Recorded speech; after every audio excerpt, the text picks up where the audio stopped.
In the name of God, the most kind, the most merciful. Good evening, everyone. As you all know, my name is Murti Khan. Most of you know me as Murti Khan. And this community knows me very, very well. This community knows that I've lived in Chesterfield County practically most of my life, pretty much my whole life. This community knows that I have a strong background in economic analysis and budget analysis. This community knows that I have worked on local government issues and state government issues for years now. This community knows that my closest mentor is actually in the back of the room right there, Supervisor Jim Holland. Please give a round of applause for him. And fun story about me and him, I actually first met him when he was my professor of accounting at VCU, and in the years to follow, I got to know him a lot better as I started to work on local issues. And this community also knows that I work with a lot of nonpartisan organizations and a lot of faith-based organizations. This community knows that I am a small business owner. This community knows that I live in the Bermuda District, and it is to this community that I want to announce that I have the intention to run for Board of Supervisors in the Bermuda District. And a few things that I believe, real quick. One, I believe that supervisors need to be unbiased judges on multi-million-dollar cases, especially as those cases relate to development. I do not think that a judge in the real world, I know we have some lawyers in the audience, I do not think that a judge in the real world is unbiased if they're getting money from someone who benefits from a case. And I think the same logic should apply to our Board of Supervisors. So I'm gonna make this commitment now. No developer contributions on my campaign. And I believe that that is the proper way for each and every candidate for Board of Supervisors to run their races, because at the end of the day, we advocate for the citizens. I've also done a lot of work with many nonpartisan organizations, as I mentioned, because I believe we do our best work when we work together. And I was one of the many voices who fought against the Bermuda District megasite. This was a development case in which we, the citizens, were able to show people in county government that we were willing to stand up for the right thing, and we won that case. We won, and we won it very strongly.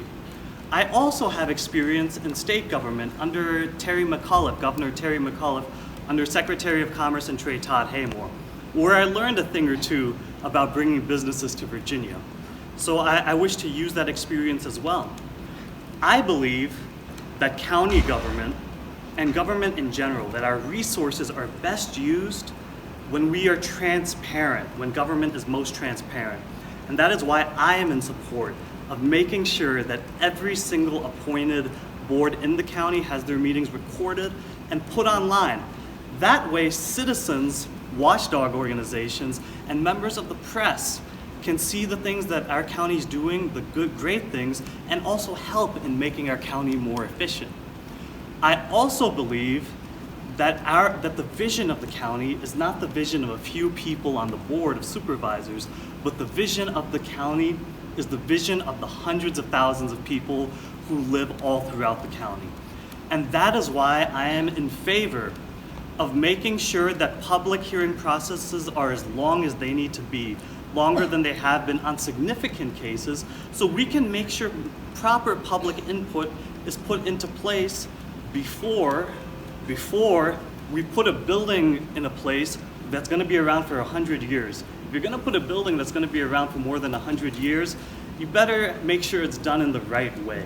And that is why we need to make sure community support and public hearing processes are as long as they need to be. I also believe that the Jeff Davis corridor has been neglected.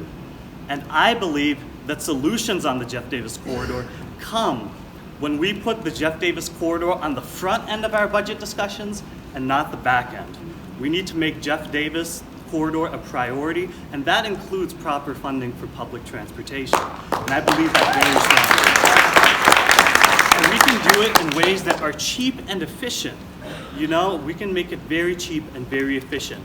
And let me just say in wrapping up, as I believe, as a son of 2 immigrants, that the diversity and the things that the immigrant community brings to our school system and to our county as a whole, that community and all diverse communities in our diversity bring us strength and not weakness. No community in Chesterfield is a burden, and I want to make it extremely clear that in no community being a burden, I will make sure that all communities, regardless of where you come from or your country of origin, that all communities will be represented properly. And I believe that that is a very important aspect of what we need to do in local government, because all communities need to be represented and not just some. And I am committed to making sure diversity is not only respected, but that we can see the strength in diversity and use that strength to take our county to the next level. And as I finish up, I would just like to say that, you know, I may be running a campaign, but I'm still here as a community member. So if anyone ever needs anything from me, I'm always here. Feel free to reach out to me anytime, and I'm always here to do the work I've always done. And together we can make policies that are good for people. We can make policies that are good for business. And we can make policies that are good for Chesterfield as a whole. Thank you so much for your time.